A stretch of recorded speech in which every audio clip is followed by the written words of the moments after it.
Pemirsa, Dinas Pendidikan Provinsi Sumatera Selatan akan melaksanakan tes kemampuan akademik untuk siswa kelas 12 di tingkat SMA dan SMK pada tanggal 1 sampai 9 November mendatang. Tes ini bersifat tidak wajib tetapi dapat menjadi pertimbangan penting untuk seleksi masuk perguruan tinggi. Sambil makan,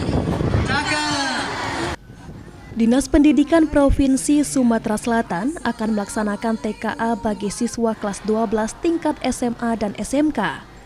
Pelaksanaan ujian ini dijadwalkan mulai tanggal 1 hingga 9 November mendatang dengan melibatkan seluruh sekolah menengah atas dan kejuruan di Sumatera Selatan.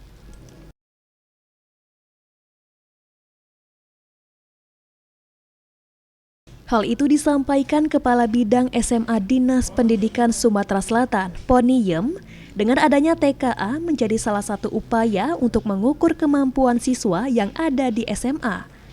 Hasil dari tes tersebut akan digunakan sebagai pertimbangan masuk ke perguruan tinggi.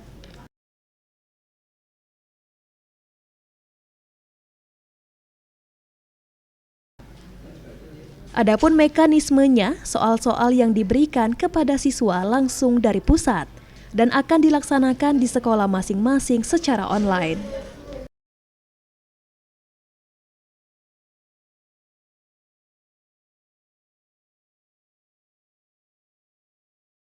Untuk TKA insya Allah kami lakukan di awal November dan kami berharap dengan adanya TKA ini kita bisa mengukur kemampuan siswa yang ada di SMA, seberapa mampu mereka, dan nilai itu juga nanti akan digunakan oleh mereka untuk melanjutkan ke jenjang perguruan tinggi. Untuk mekanisme sendiri bagaimana untuk TKA sendiri? Apakah sudah ada mekanisme atau belum, Bu? Mekanismenya dari pusat, soalnya dari pusat kemudian langsung pelaksanaannya di sekolah masing-masing secara online semua. Ditambahkan Poniem, bahasa Indonesia, bahasa Inggris dan matematika, serta 2 mata pelajaran pilihan sesuai dengan minat dari siswa.